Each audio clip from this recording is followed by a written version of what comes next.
The US may now have been caught misleading the world about its true troop casualties in this war, with fresh claims suggesting the real figure is not just 200 soldiers, but possibly as high as 3,000.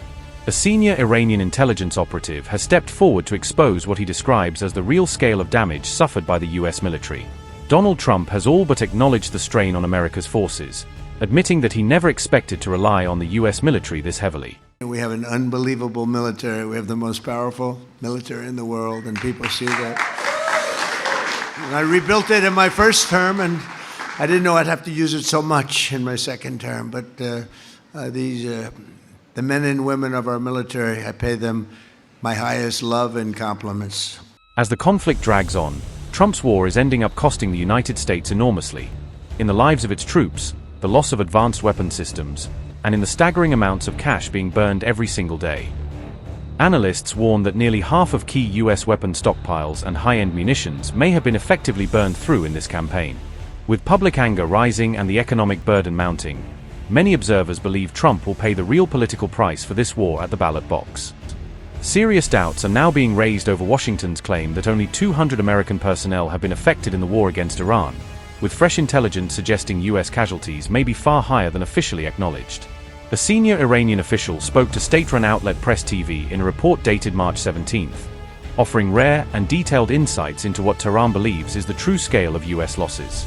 This source shared internal estimates of the damage inflicted on American forces during just the first week of the conflict, outlining a picture of heavy casualties and major equipment losses. According to the official, extra-regional intelligence partners provided Iran with an independent assessment of America's battlefield losses, helping Tehran cross-check its own figures. The most significant finding in this assessment was a severe depletion of air defense stockpiles for both the United States and Israel, raising concerns about their ability to sustain a prolonged conflict. These intelligence reports claim that at least 200 US military personnel were killed and more than 3,000 wounded in the war's opening week alone, far exceeding numbers cited in public American statements. The official further alleged that the United States lost around 150 missile launch platforms and 23 Patriot air defense systems in Iranian strikes and follow-up engagements during that same period. It was also revealed that a total of 37 US aircraft and helicopters were destroyed, suggesting significant damage to American air power and operational capabilities in the region. The information provided by the senior Iranian official directly contradicted a widely circulated American media narrative, highlighting a growing information war over the true cost of the conflict.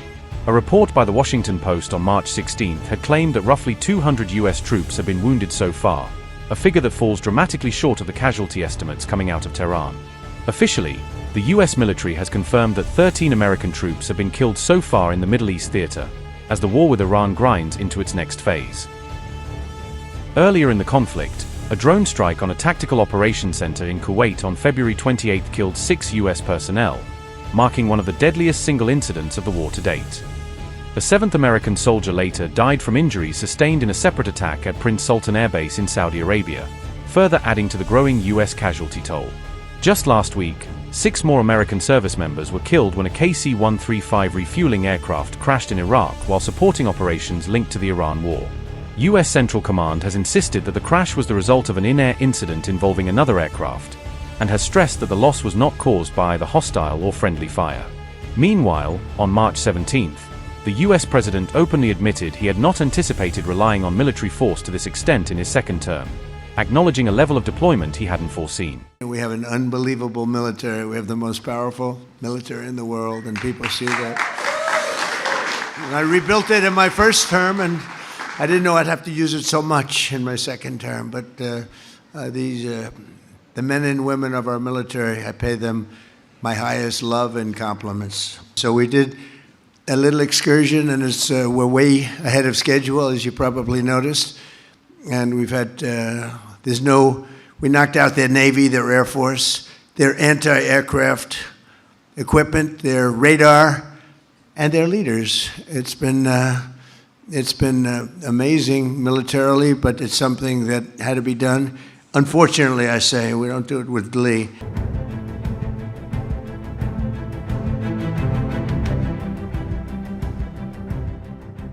The United States has reportedly burned through several years' worth of its most critical munitions since the beginning of the ongoing war with Iran, highlighting the immense scale of the conflict's costs.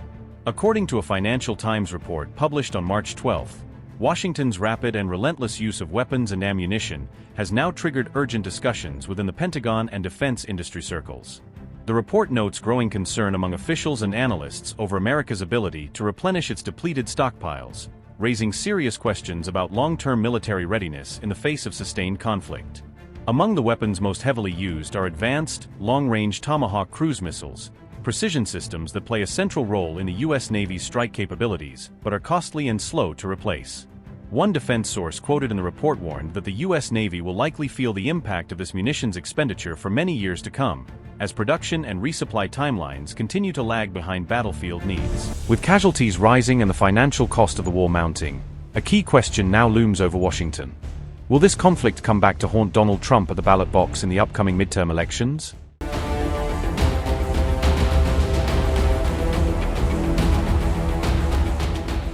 The U.S. midterm elections are scheduled to take place on November 3, 2026, setting the stage for one of the most consequential political showdowns in recent history. These midterms will determine which party gains control over both chambers of Congress, the House of Representatives and the Senate, shaping the future direction of Washington's policies. At present, Republicans maintain only slim majorities in both chambers, a balance of power that could easily shift depending on how Americans judge the government's handling of the Iran conflict. A quick nationwide poll conducted by Ipsos found that just 27% of Americans currently support the U.S. military's decision to launch attacks against Iran, underscoring deep public skepticism. Even more strikingly, 43% of respondents said they opposed the strikes outright, while 56% believed the president had relied on excessive military force to deal with Tehran. Meanwhile, pressure on Washington continues to mount as surging energy prices and supply disruptions pose major challenges for both consumers and policymakers. In addition, commercial shipping traffic through the vital Strait of Hormuz, one of the world's key oil transit routes, has nearly come to a standstill amid escalating hostilities and naval tensions.